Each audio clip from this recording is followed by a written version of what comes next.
അപ്പോൾ കൂട്ടുകാരെ, ഞങ്ങൾ ഇന്ന് എത്തിയിരിക്കുന്നതെന്ന് പറയുമ്പോഴത്തേക്ക് വഴയിലെ പള്ളിയിലാണ് കേട്ടോ. നമ്മുടെ വഴയിലെ പള്ളിയിലെ കുറച്ച് ക്രിസ്മസ് കാഴ്ചകൾ കാണിക്കുന്നതിൻ്റെ ഭാഗമായിട്ടാണ് നമ്മൾ ഇന്ന് ഇവിടെ എത്തിയിരിക്കുന്നത്.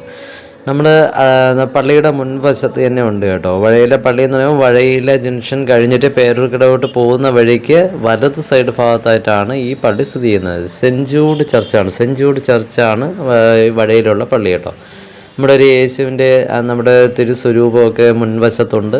അതുകൂടാതെ ഒരു മാതാവിൻ്റെ തിരുസ്വരൂപമുണ്ട്. പിന്നെ അങ്ങനെ ഔസേപ്പിതാവിൻ്റെയൊക്കെ രൂപങ്ങളുണ്ട്. നമ്മളിവിടെ നല്ല രീതിയിൽ ഒരുക്കിയിട്ടുണ്ട് പള്ളി. നല്ല സ്റ്റാറുകളാലും പിന്നെ ലൈറ്റ് അറേഞ്ച്മെൻറ്റുകളെല്ലാം നല്ല റോഡ് സൈഡിലൊക്കെ അടിപൊളിയായിട്ട് ചെയ്തു വെച്ചിട്ടുണ്ട് കേട്ടോ. LED ബൾബുകളും കൊണ്ട് നല്ല ഇതിൽ നിറച്ചിട്ടുണ്ട്. ഫ്രണ്ട് ഭാഗം കാണാൻ നല്ല ഭംഗിയാണ്. ഒന്നും അധികമായിട്ടൊന്നുമില്ല, വളരെ തുച്ഛമായ രീതിയിൽ ചെറിയ രീതിയിലാണ് ചെയ്തിരിക്കുന്നതെങ്കിലും അത് വളരെ ചെറിയ രീതിയിലൊന്നും ഒരുപാട് ചെറിയ രീതിയിൽ നമുക്ക് പറയാൻ പറ്റത്തില്ല. എന്നാലും കാണാൻ വളരെ ഭംഗിയാണ്. നല്ല ഭംഗിയിലാണ് എല്ലാം അവർ ചെയ്തിരിക്കുന്നത് കേട്ടോ. പള്ളി കമ്മിറ്റിയിൽ ഇത് പൂർണ്ണമായിട്ടില്ല, ഇപ്പോഴും പണികൾ ചെയ്തുകൊണ്ടിരിക്കുന്നതേ ഉള്ളൂ. നമ്മൾ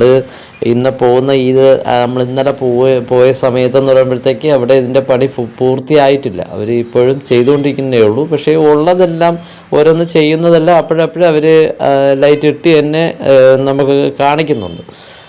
സ്റ്റാറുകളൊക്കെ വർക്കുകൾ നടക്കുന്നതേ ഉള്ളൂ. വലിയ സ്റ്റാർ അല്ലാതെ ചെറിയ ചെറിയ സ്റ്റാറുകളൊക്കെ അവരവിടെ ഇടുന്നുണ്ട് കേട്ടോ.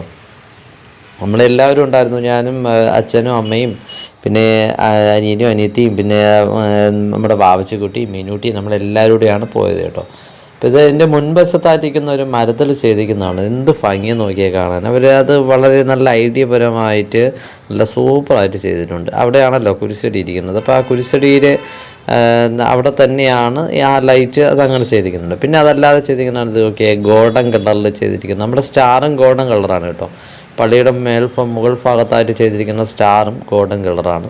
പിന്നെ അതിൻ്റെ പള്ളിയുടെ മുൻവശത്തായിട്ടിരിക്കുന്ന മാതാവിന് ഒരു ഗോൾഡൻ കളറിലുള്ള ലൈറ്റിൻ്റെ ഒരു ഡിസൈൻ കൊടുത്തിട്ടുണ്ട്. അവിടെ കാണാൻ നല്ല ഭംഗിയുണ്ടത്. ഇവിടെ തന്നെ നമ്മുടെ യേശു അപ്പച്ചൻ്റെ പിതാവിൻ്റെ നമ്മുടെ കർത്താവിൻ്റെ മുൻവശത്ത് ലൈറ്റുകളൊന്നും ചെയ്തിട്ടില്ല. അത് ലാസ്റ്റ് ഭാഗത്തേ ചെയ്യത്തുള്ളൂ ആയിരിക്കും. പിന്നെ നമ്മളല്ലാതെ മുൻവശത്തായിട്ട് 2-3 മരങ്ങളൊക്കെ അവർ ചെയ്തു വെച്ചിട്ടുണ്ട്. നമ്മൾ ഈ പന ടൈപ്പിലുള്ള കുറച്ച് മരങ്ങളൊക്കെ വന്നിട്ടുണ്ട്.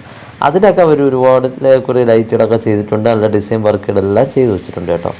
എന്തുകൊണ്ടും പള്ളിയുടെ മുൻവശം നല്ല രീതിയിൽ അവർ അലങ്കരിക്കുന്നുണ്ട്. പിന്നെ പുൽക്കൂടിൻ്റെയൊക്കെ പണികൾ ഇപ്പോഴും ചെയ്തുകൊണ്ടിരിക്കുന്നേ ഉള്ളൂ. അതിൻ്റെ ഭാഗമായിട്ടാണ് അവരവിടെ മറച്ചിട്ടിരിക്കുന്നത്. അത് പുറത്താരും കാണാതിരിക്കാനായിരിക്കാം അവർ ചെയ്യുന്നത്, പുറത്തുള്ളവർ അറിയാതിരിക്കാനായിരിക്കാം അങ്ങനെ ചെയ്യുന്നത് എനിക്ക് തോന്നി കേട്ടോ. നമ്മളങ്ങകത്ത് അവർ അടച്ചിരിക്കുന്നത് കൊണ്ട് നമ്മൾ പിന്നെ അകത്തോട്ട് കയറിയൊന്നുമില്ല. പള്ളിയുടെ ആരാധന നടക്കുന്നുണ്ടായിരുന്നു. വൈകുന്നേരം ആയപ്പോഴത്തേക്ക് പ്രാർത്ഥനയും കാര്യങ്ങളെല്ലാം നടക്കുന്നുണ്ടായിരുന്നു. എന്തുകൊണ്ടും ക്രിസ്മസിനെ വരവേൽക്കാൻ നമ്മുടെ വഴയിലുള്ള പള്ളി ഒരുങ്ങിക്കഴിഞ്ഞിരിക്കുന്നു എന്നല്ല, ഒരുങ്ങിക്കൊണ്ടേയിരിക്കുന്നു. ഇപ്പോഴും ഒരുങ്ങിക്കൊണ്ടേയിരിക്കുന്നു. ഓക്കെ, അപ്പോൾ നമ്മുടെ ഇന്നത്തെ വീഡിയോ ഇത് അങ്ങ് ഉൾപ്പെടുത്തിയെന്നേ ഉള്ളൂ കേട്ടോ. അപ്പോൾ ഇന്നത്തെ വീഡിയോ കണ്ട് ഇഷ്ടമായവർ ലൈക്ക് ചെയ്യുക, കമൻറ്റ് ചെയ്യുക, ഷെയർ ചെയ്യുക, കൂടെ സബ്സ്ക്രൈബ് കൂടി ചെയ്യുക. ഈ വീഡിയോ കാണുന്നവർ ഇനിയും നമ്മുടെ വീഡിയോ കാണുന്നുണ്ടെങ്കിൽ സബ്സ്ക്രൈബ് കൂടി ചെയ്തിരിക്കണം കേട്ടോ. Thanks for watching.